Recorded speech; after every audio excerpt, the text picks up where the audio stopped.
Баршаңызға сәлем, қымбатты менің оқырмандарым, арнамның қонақтары, арнаға қош келдіңіздер. Мен бүгін осы ресторандарда миллиондаған табыс әкеледі деп реклама жасап жататын салатты мен де жасайын деп жатырмын. Мен де өзімнің ас үйімнің құпияларымен сіздермен бөлісетін болам. Соның ішінде баклажан қуырудың менше әдісін бақылап көріңіздер. Егер ұнаса, арнаға тіркеліңіздер, пікір қалдырыңыздар, лайк басыңыздар. Сіздерге ұнайды деп сенем. Ендеше кеттік, бәріміз бірге жасайық.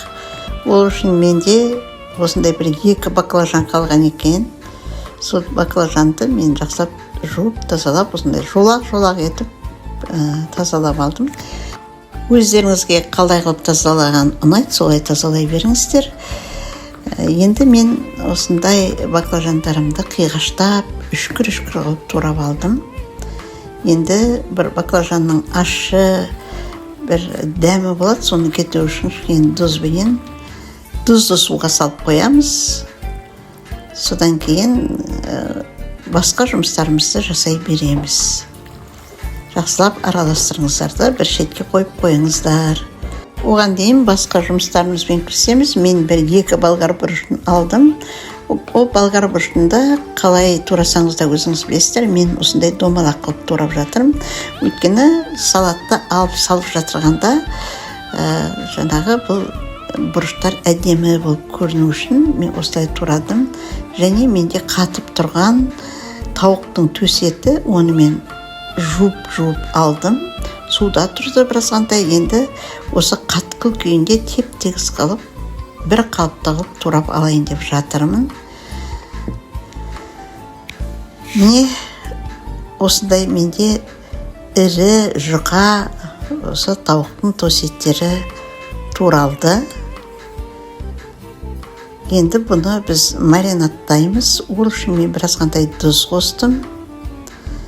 Және соя соусын құям. Содан кейін кішкене паприка қосып жүрем.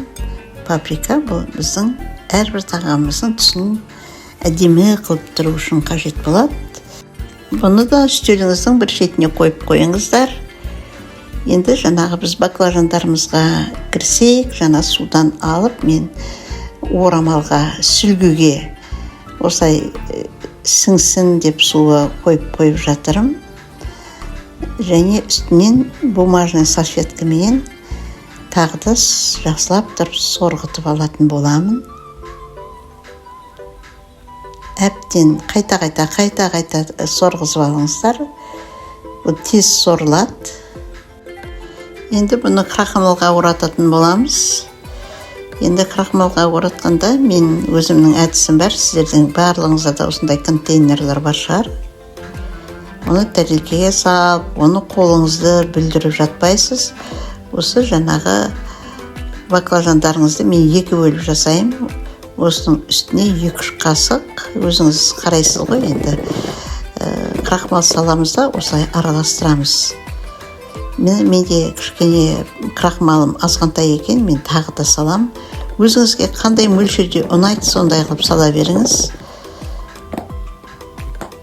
Менде осындай болып шықты. Тағы да салып жүрсеңіздер де болады. Оны өзіңіз білесіз енді. Менде майым қайнап тұр.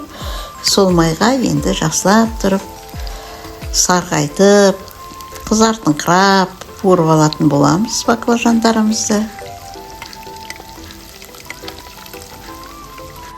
Майыңыздың қайнап тұрған жақсы болады. Енді мен 2-ші қалған баклажандарымды тағы да осылай крахмалға орап қояйын деп жатырмын. Тап-таза керемет болып, осындай әдісті қолдансаңыздар керемет болады. Қолың тап-таза, еш жерің білінбейді.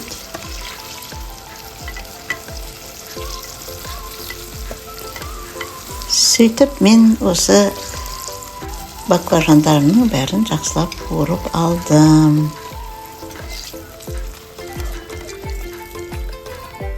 Майың да тап-таза болып тұр. Ешқандай бүлінген жоқ. Енді 2-ші партиясын тағы да осылай қуырып аламыз.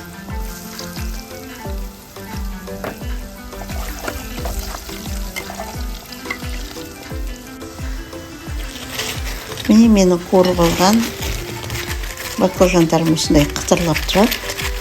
Енді бұл көп уақытқа қытырламайды ғой енді. Бұл қалай қуырсаңыз да бәрі ол жұмсарады. Ұзаққа созылмайды деп айтуға болады. Оны адамдарды алдаудың керегі жоқ, күтірлеп тұр. Керемет болып деп моментінде жаса осылай күтірлеп тұрады. Енді мен осы майыма жаңағы тауығымның етін қуырып алып жатырмын. Осы майға мен барлық көкөністерімді бәрінде қуырып аламын. Міне құрметті менің сүйікті оқырмандарым, арнамның қонақтары, егер сіз менің арнама бірінші рет кіріп тұрсаңыз, менің арнама тіркеліп алсаңыз деген өтінішім бар. Менің арнамда түрлі тағамдардың дайындалу әдістері бар. Барлық әдістерім де менің өзімнің өмір бақи жасап жүрген әдістерім. Сол заманнан қалмай осы трендта қандай тағамдар бар, бәрінде жасап көруге тырысам, жастардан қалмауға тырысам. Сондықтан да менің арнамда өте жақсы рецепттерім бар деп айтуымға болады. Міне менің тауық етім де дайын болды. Енді мен болгар бұрышыммен пиязымды да осы майға қуырып алам.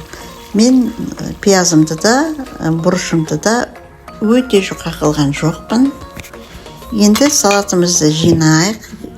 Барлық жаңағы қуырып алған тағамдарымыздың бәрін бір ыдысқа жинаймыз. Мен баклажанымның бір азғантайын алып қалдым.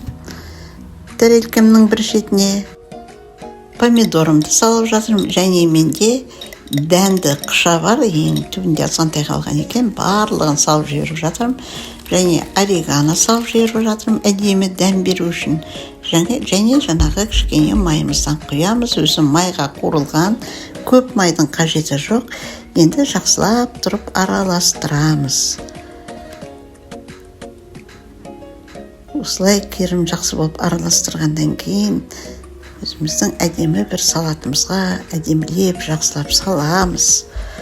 Салатты салудың да өзінің әдісі бар. Жақсылап жан-жағына жақпай, шошайтып, әдемілеп салсаңыз, салатыңыз дастарханда тұрғанда өте әдемі тұрады.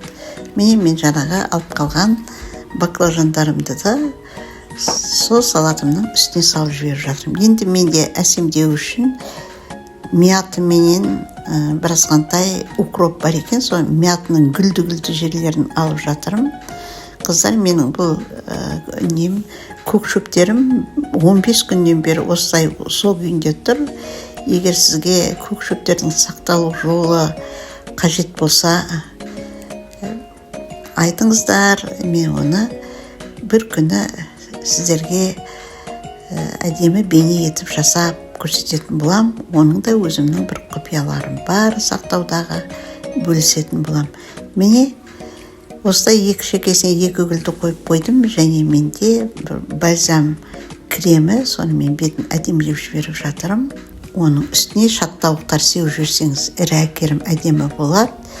Мен кедр жаңғақтарын сеуіп жіберейін деп жатырмын. Кунжут шепсеңіздер де өздеріңіз білесіздер.